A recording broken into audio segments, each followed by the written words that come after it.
Our last meeting with Elijah here, it's either the 36th or 37th Wednesday evening that we've spent with Elijah. But after Elijah gave his message to Ahaziah, we don't read a whole lot more about him until we come to the closing scene of his earthly ministry. But from the hints that we do glean from the Word of God, especially in 2 Kings 2, we gather that these weren't days that he was just idle. He wasn't sitting under a tree. He wasn't just doing nothing. He continued to work. He may not have been engaged with as spectacular as he had been on the mount, where he was facing the prophets of Baal and the people of the northern kingdom. But he was doing for the Lord what was good and what was useful. It would seem that both Elijah and Elisha not only instructed people in private, but they founded and also were superintendents of the seminaries or the school of the prophets in different portions of the land. By training these people, these men, to read the Bible, to study from it and to teach from it, they were preparing these young men for the ministry. These young men were being prepared to carry on the work of reformation in Israel. And so the prophets were pretty well employed here. They kept busy teaching. They never stopped. So this is a sacred activity. And though it's not quite as striking and doesn't grab people's attention as some of the other aspects of Elijah's life, it was actually something of great importance because the effects produced by his teaching were far greater than those who witnessed those events, those miraculous events that occurred in his life. These men who were being taught were going to carry that lesson out. They kept busy teaching. The truth, when taught, it stays in the soul. A lot of time the miracles, people see it, they get excited, and then they think, well, what can he do for me? But the teaching is what's important. The time that Jesus spent training his disciples produced a more lasting fruit than all the miracles he performed in front of those people, the feeding of the multitude or whatever. There was a teaching that those men received, and they were able to go out into the world. As we look at Elijah now, he's finished his course. The time of his departure was very near at hand. So how does he then employ his last hours on this earth? What does he do in anticipation of that great impending change that's coming to him? What is he going to do? Does he shut himself up so that he won't be disturbed by the world? No. Does he retire to his chamber that he can devote his last moments in meditation to the Lord? Maybe praying, making peace with God? No, he didn't do that. Elijah didn't need to make peace with God then. He had made peace with God many, many years before, and he had lived in blessed communion with him day by day and day after day. As for getting ready to meet his judge, Elijah not only he wasn't so mad as to try to postpone that all-important task. He knows where he's going. He had, by divine grace, spent his life walking with God. He had been in performance of doing all the things that God called him to do, trusting in God's mercy, experiencing God's favor. And such a man is always ready to face that change in his life. It's only the foolish virgins, if you remember, are without oil when the bridegroom comes. I'm not going to go down that rabbit trail. We'll be here for a while, but you have to be ready, and he is. It's only the lost and ungodly who put off preparation for eternity till the very last moment. Dust thou art, and unto dust thou shalt return, says Genesis 3:19. Out of the ground man's body was formed, and because of sin, to the ground it's going to return. Been roughly 6,000 years or so since that sentence was pronounced on man, that fallen race. And with the exception of Enoch, every other person has felt that. Enoch, of course, was and was not. He's the first to be raptured. But why was it Enoch rather than Noah or Abraham or Samuel, who should have been so honored? I don't know why. For our God always does what's right. And you know what? He doesn't have to give us an explanation for what he does. He doesn't have to give us anything like that. God always does as he pleases, and he exercises his authority in all his ways. In saving souls, exempting sinners from that condemnation that we all deserve, he gives us that unmerited blessing. He divides to every man severally as he will, according to 1 Corinthians 12:11, and none can say to him, no. That's that connection that those whom he spared from the grave. Now we have two that have been spared. Oh, we're coming up to the second one. Another was now at the point of being transported bodily to heaven. Elijah's on his way now. And why such a peculiar and particular honor was given Elijah rather than some of the other prominent prophets, it's foolish for us to speculate. 2 Kings 2:1 says, and it came to pass, when the Lord would take up Elijah into heaven by a whirlwind, that Elijah went to Elisha from Gilgal. That Elisha had received previous notification of the Lord's gracious intention, his exit from this world. He knows it's going to take place. I don't know how God relayed that message to him, but he knew. And Gilgal marked the starting point for his final journey. And I think that's very suitable too. There's nothing that happens by accident with the Lord. It had been the first stopping point of Israel when they crossed the Jordan and entered into the promised land of Canaan. Joshua 4:19. It was there the children of Israel pitched their camp and they set up the tabernacle. It was there they kept the Passover, and it was there that they did eat the corn, the old corn of the land, instead of the manna that they had been so long accustomed to eating. You can read that in Joshua chapter 5. And Elijah said unto Elisha, tarry here, I pray thee, for the Lord hath sent me to Bethel. There have been several speculations over the years on why Elijah wanted Elisha to stop there, not to stay with him anymore. One speculation is he wanted to be alone. The second one, that modesty and humility would hide from human eyes that great honor that was about to be bestowed upon him. Third, they say that it would spare him his companion that grief of his departure.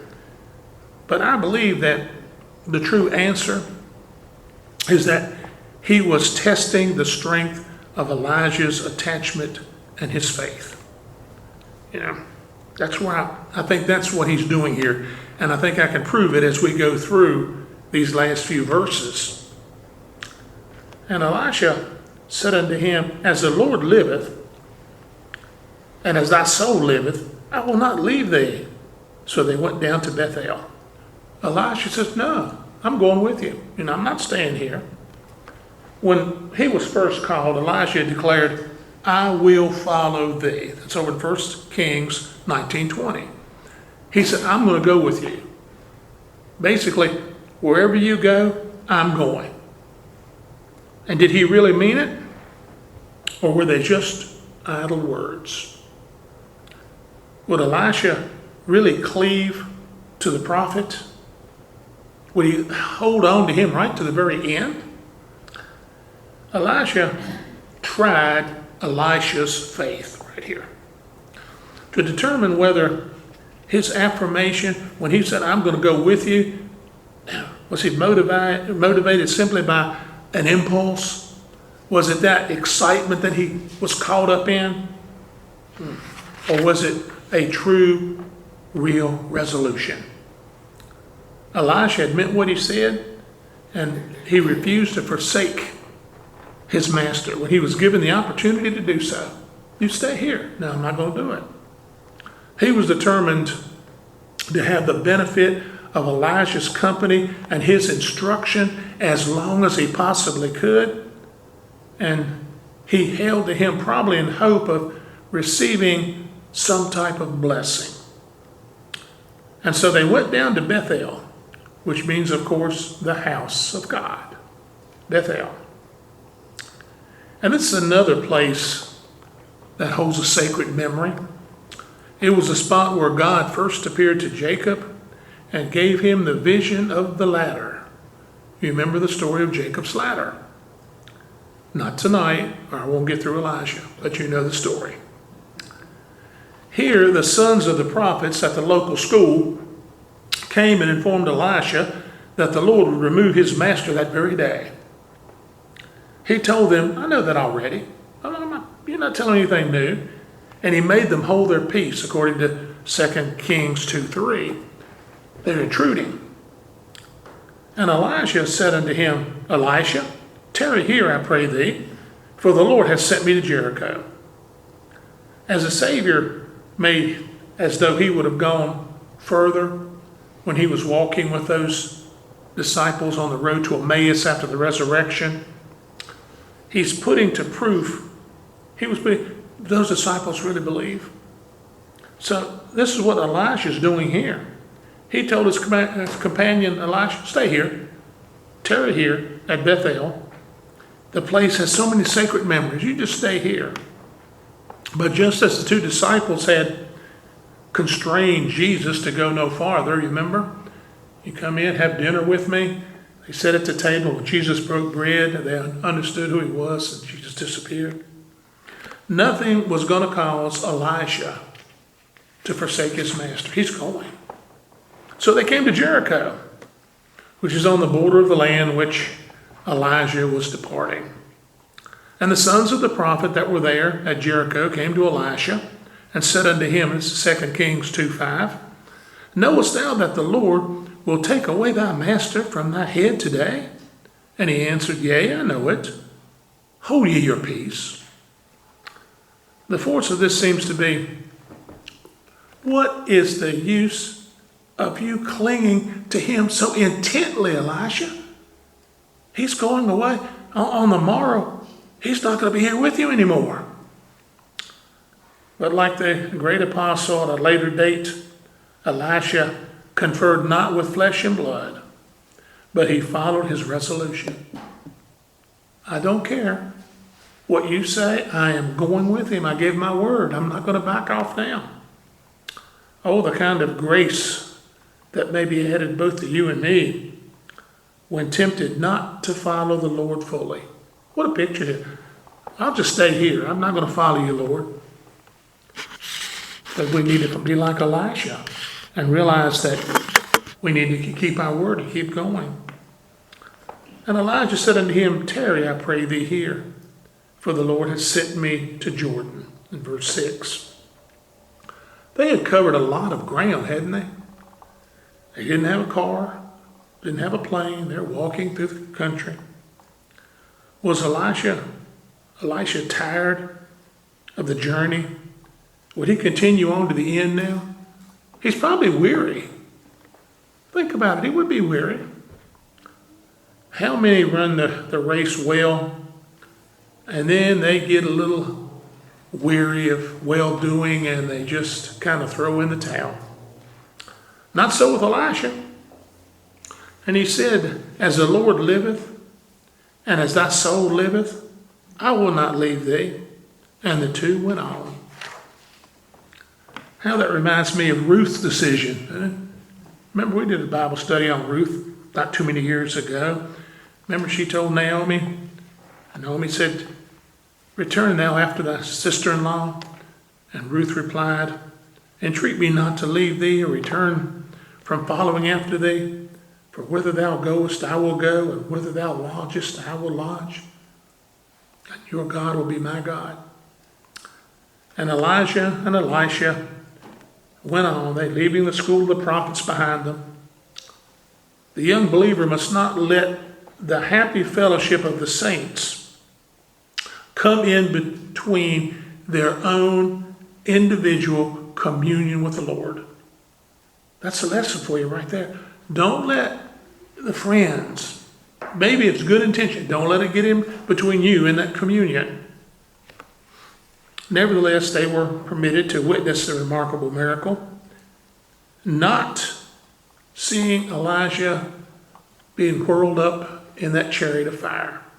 But they did see a miracle, the dividing of the waters of the Jordan River, so that Elijah and his partner could cross over on dry ground. You know, so a lot of times you ask people about parting the waters, and they'll know the Red Sea. They don't realize the Jordans have been parted a couple of times. The Lord can do miraculous things. The sovereignty of God is going to be displayed. It's displayed everywhere. The multitudes that witnessed Jesus' miracles of multiplying the loaves and the fishes, not even the 12, though, were witnesses at the Mount of Transfiguration. Well, my point here is, here these school of the prophets, these men who've been taught, they would like to see Elijah going up. But even though they're saints, even though they believe in God, they're saved the Old Testament way, they're not going to see that, but God is still showing them a miracle. Only Elisha is going to see that final miracle. And just like the 12, just the inner circle were with the Lord up on the Mount of Transfiguration. It had pleased God to make those young prophets acquainted with the supernatural exit of his wonderful prophet, and yet they were not permitted to be the spectators of that. Why, I don't know, but the fact remains that this is for our instruction. It illustrates a principle which is revealed on every page of the Bible. It's exemplified through history. God makes distinctions not only between man and man, but he makes a distinction between his saints, between one of his servants and another. He distributes his favors as it pleases him to accomplish his will. And when any dare to challenge God's sovereignty, his answer is like Jesus gives in Matthew 20:15. "It is not lawful for me to do what I will with mine own." That's God. 2 Kings 2:8 says, "And Elijah took his mantle and wrapped it together and smote the waters, and they were divided hinder and thither, so that the two went over on dry ground." The dividing of the Jordan was a fitting prelude to the rapture that's going to happen here for Elijah. Matthew Henry pointed this out. It was the preface to Elijah's translation into the heavenly Canaan, as it had been the entrance of Israel into the earthly Canaan. God never makes mistakes. Everything is there for a purpose. Elijah and Elisha might have crossed the river by ferry the way people did, but the Lord determined to magnify his servant in an exit from the land as he had Israel when they entered into the land. It was with his rod, with Moses' rod, that the Red Sea parted.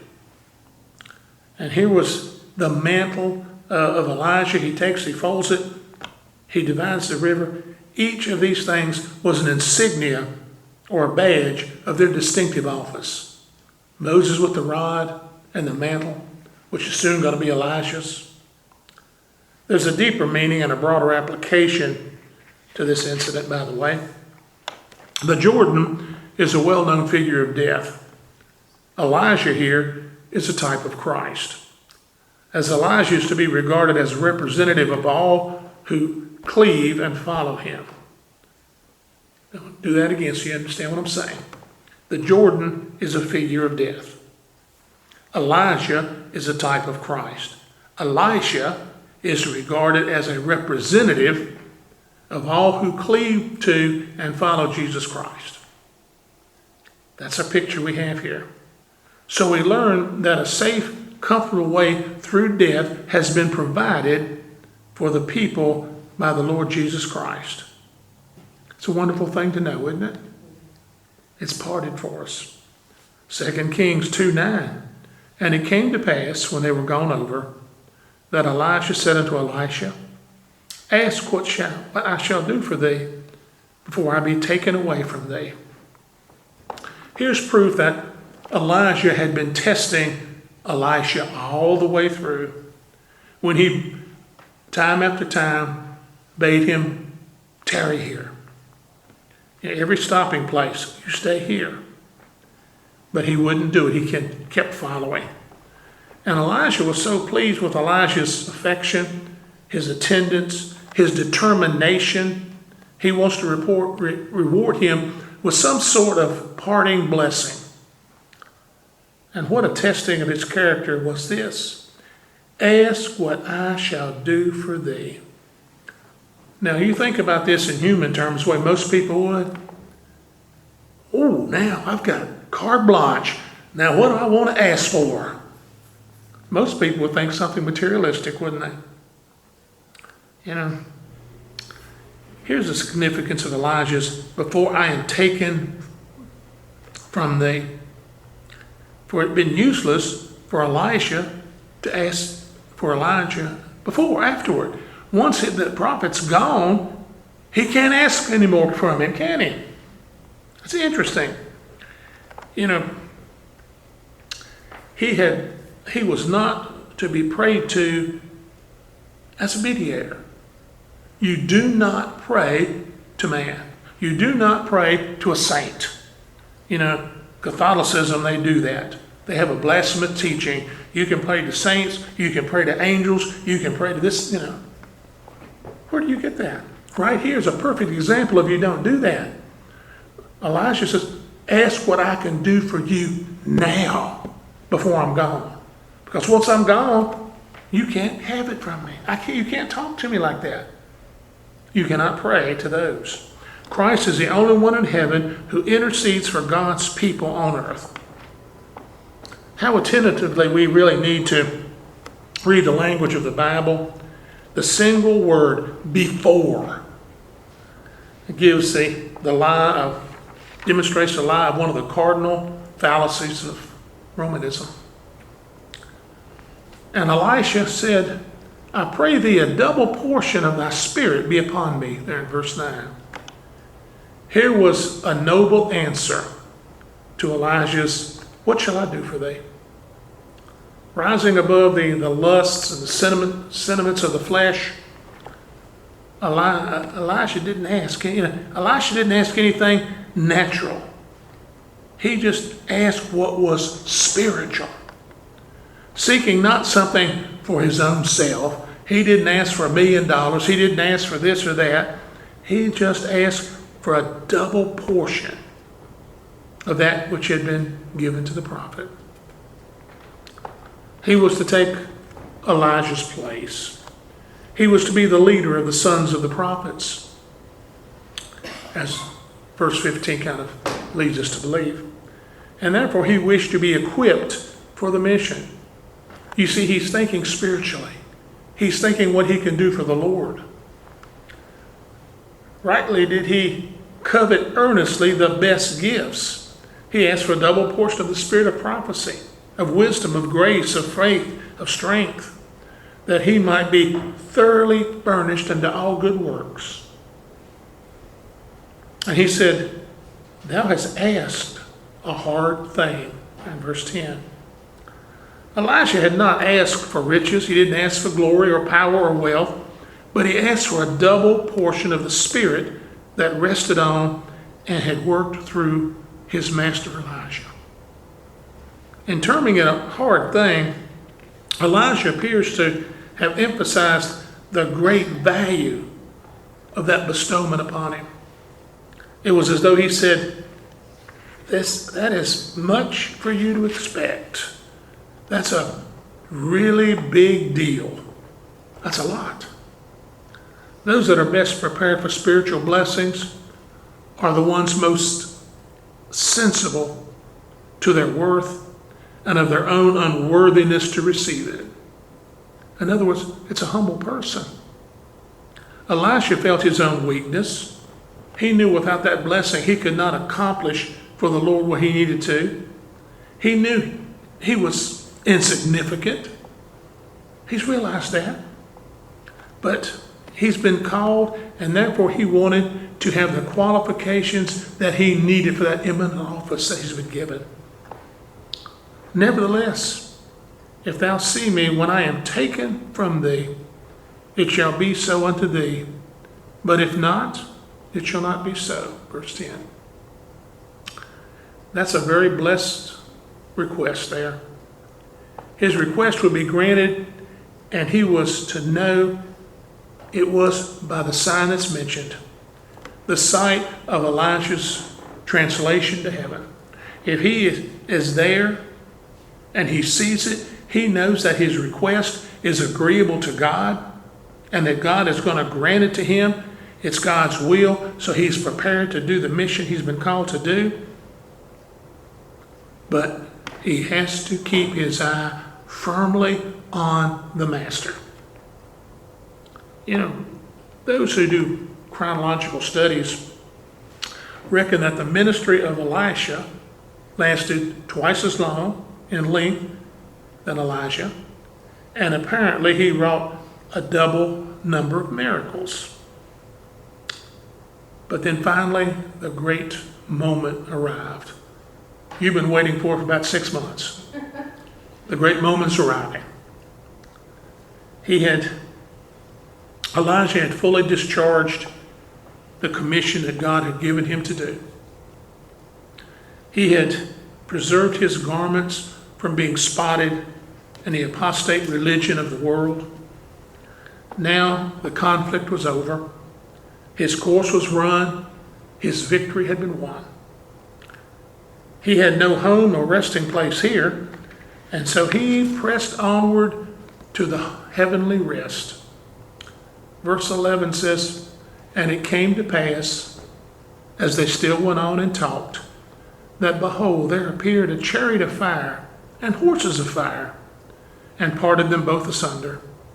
And Elijah went up in a whirlwind unto heaven." Be carefully noted here that God did not send a chariot for Elijah while he was in Samaria. No, the land of Israel was polluted. It was Ichabod. Know what Ichabod means? There's no glory. It was written all over the land there. It was on the far side of the Jordan, in a place of separation, that this single honor was conferred upon the prophet Elijah. As the souls of the saints are conveyed to paradise by angels, according to Luke chapter 16, so we believe that it was celestial beings, the highest among them, that Elijah was taken to heaven. Seraphim signifies fiery, the seraphim that stand around the throne.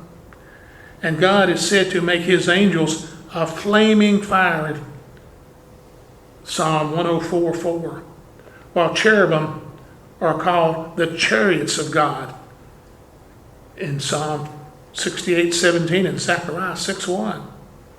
Elijah was to remove from this world by angels. So the angels were sent to conduct him there, that he might ride in state and triumph right into the stars as a conqueror. In the translation of Elijah, we can clearly see the testimony to the fact that there is a reward for the righteous. Often this seems, I know, contradictory while we're here on earth. We behold the wicked flourishing, like a green bay tree, and while the child of God has all kind of problems and worries, but that's not always going to be the case. Elijah had honored God in his day of almost universal apostasy, and now God was pleased to honor him the same way. As he had taught men at the constant hazard of his life, the knowledge that he knew of the one true God, he was going to preach that regardless. He would now teach them by being taken away alive into heaven that there is a future state, that there is a world beyond the skies into which the righteous are admitted, where they shall henceforth dwell with God and all the angelic host in glory forever and ever.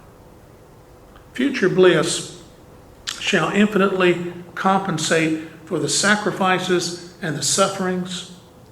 He that humbles himself shall be exalted.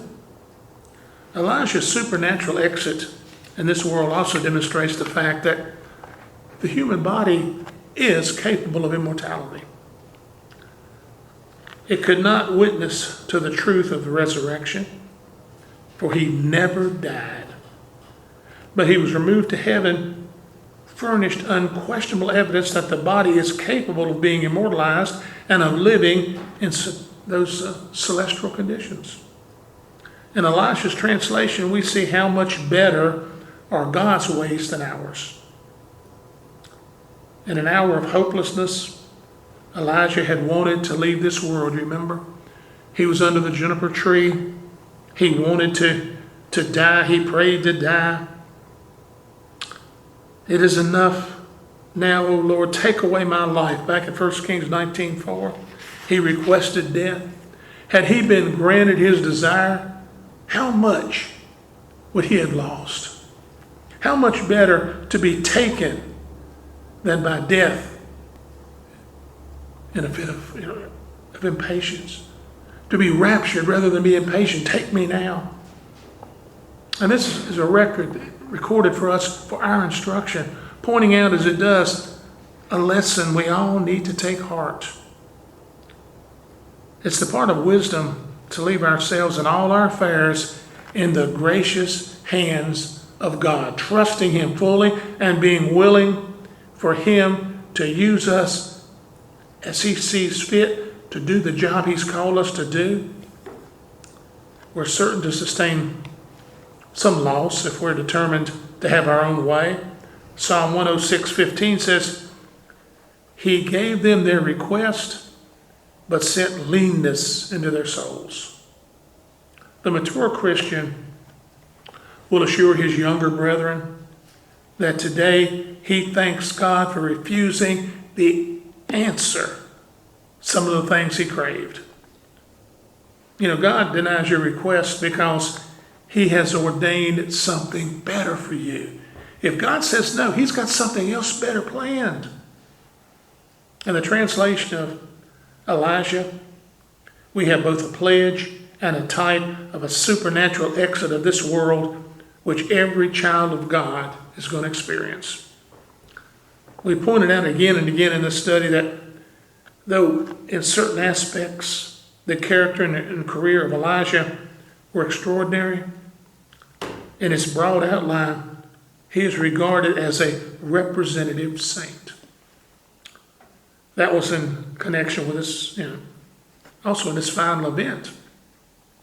No ordinary departure from this world was his. It's vastly different from the common end to the earthly experience by the wicked than what the righteous leave. Death, as the wages of sin, has been abolished for the redeemed. The wages of sin is death, but our reward's in Jesus Christ. For the lost, physical death of the body, it's but for them they think it'd be put to sleep. But for the believer, the soul is conveyed by angels into the immediate presence of God. Just as Jesus talked about Lazarus and the rich man, it was paradise, but the picture's still the same. It's a supernatural experience. Nor shall all God's people even sleep, as we read over in 1 Corinthians 15. There's a generation who will be alive on this earth when the Lord returns for his church, and they'll have their bodies changed in a moment, in a twinkling of an eye, fashioned unto like his glorious body, and shall be caught up together with the resurrected saints to meet the Lord in the air. That's the supernatural exit of this world that's assured for every single member of the ransomed people of God. And it could be our lifetime that we're going to go up just that way. And with that, we have concluded Elijah's study.